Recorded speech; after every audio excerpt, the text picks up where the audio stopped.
안녕하세요. 네 번째 온라인 수업입니다. 이번 시간부터는 본격적으로 중국의 역사에 대해서 살펴볼 텐데요. 오늘 배우게 될 핵심 내용이 화면에 정리되어 있습니다. 아직 생소한 용어들이 많아서 당황스러울 수 있는데 그래도 오늘 배울 춘추 전국시대에 중국에서 철기가 널리 사용되었다는 점은 확인할 수 있습니다.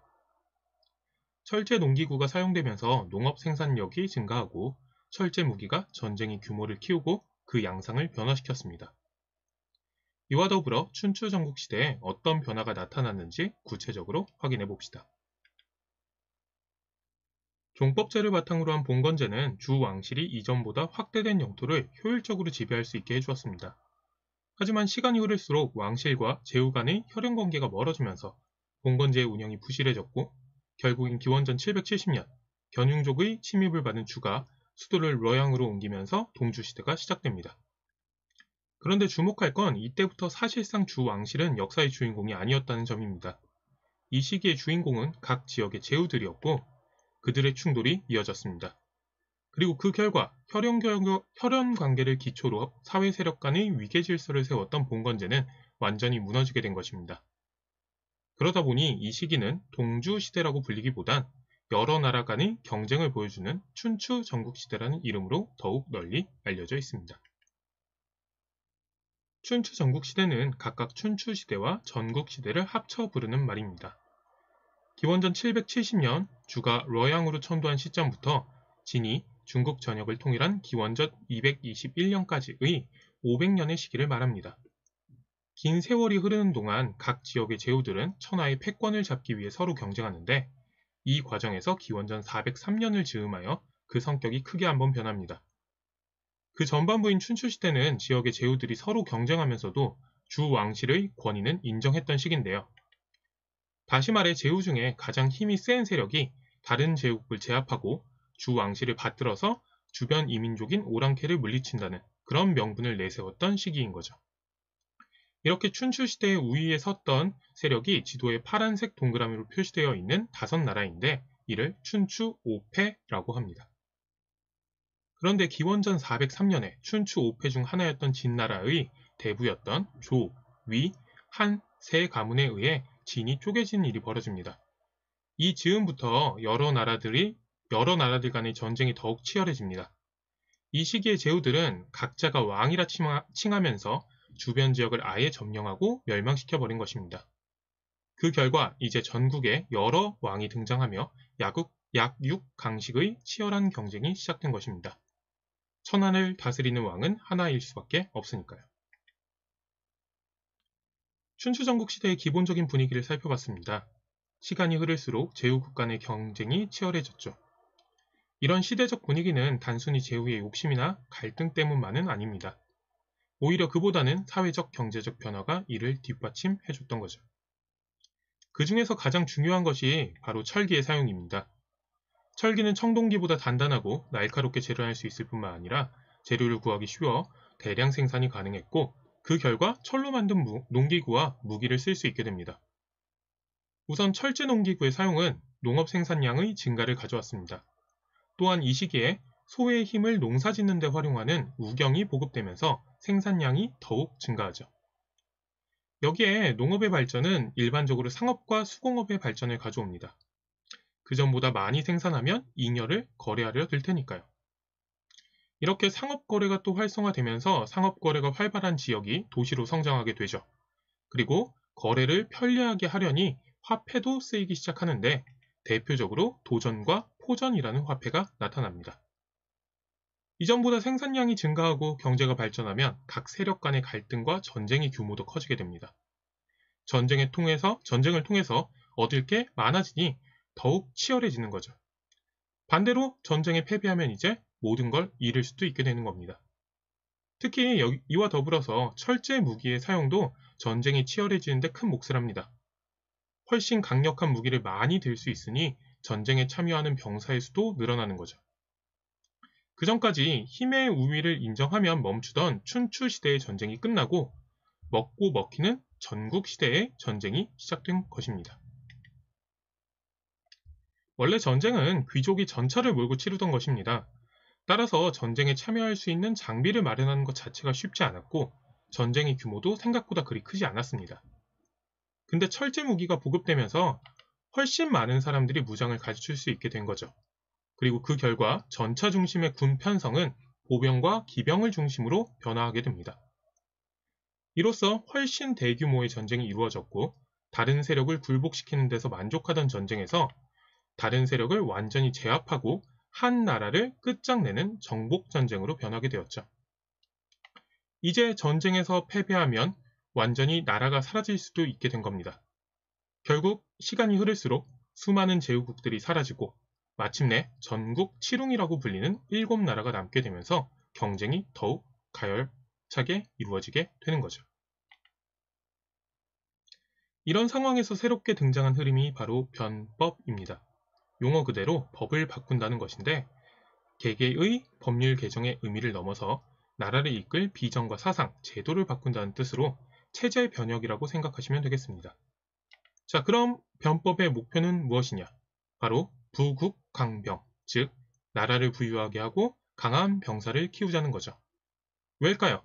당연히 전쟁에서 승리해야 되기 때문입니다. 힘을 기르고 경쟁에서 승리하는 것이 점점 더 시급한 문제가 된 것입니다. 더 치열한 약육 강식이 벌어지니 제후와 왕은 어떻게든 좋은 계책을 가진 인재를 찾게 되는 거겠죠. 이런 사회 분위기 속에서 새로운 아이디어를 제시하는 수많은 인재들이 출현합니다. 그리고 제후와 왕을 찾아가 자신의 아이디어를 채택해달라고 설득하죠. 핵심은 역시 변법인데 달리 표현하면 기존의 봉건제와는 다른 체제를 시도하자는 것입니다. 반복하지만 핵심은 부국강병과 전쟁 승리입니다. 근데 이렇게 새로운 목소리를 주장하는 사람들은 언제나 어려움도 겪습니다. 특히 변법을 주장하던 수많은 인재들은 대개 기존 사회에서 주류가 아니었다는 특징이 있죠. 그러니 무시당하고 자기의 이상을 실현하는데 제약을 받기도 했습니다. 이렇게 새로운 의견을 제시하는 인재는 대개 사라고 불리던 계층으로 제후나 왕과 혈연 관계를 가졌던 경대부와는 달리 지식과 학문을 갖추어 관료로 등용된 경우였죠.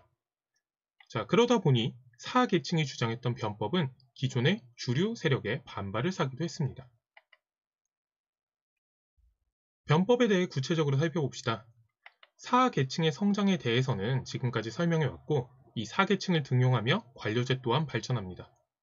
관료제는 군주가 원하는 이에게 관직을 내릴 수 있다는 점이 핵심입니다.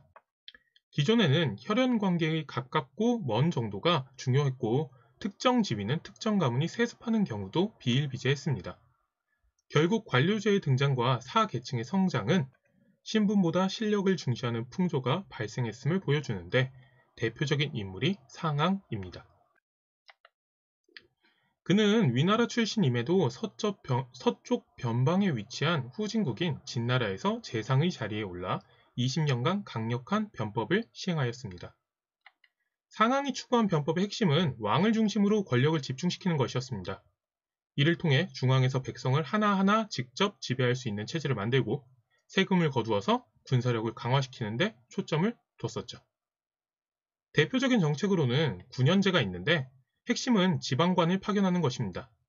지방관은 한 번 봉해지면, 한 번 임명되면 그 지역을 세습할 수 있었던 제후와 달리 국왕이 언제든 임명하고 파면할 수 있는 관료였기 때문에 지방에 대한 왕의 통제력을 강화시킬 수 있었습니다. 그리고 이 지방관을 통해 백성의 소재를 기록하는 호적제를 실시하여 전국의 백성을 하나하나 파악하고 세금을 매겨 재정을 확충할 수 있었죠. 부국강병의 비결이 되겠습니다. 당연히 이 과정에서 기존 체제에서 세습되는 다양한 특권을 갖고 있던 귀족들이 반발합니다.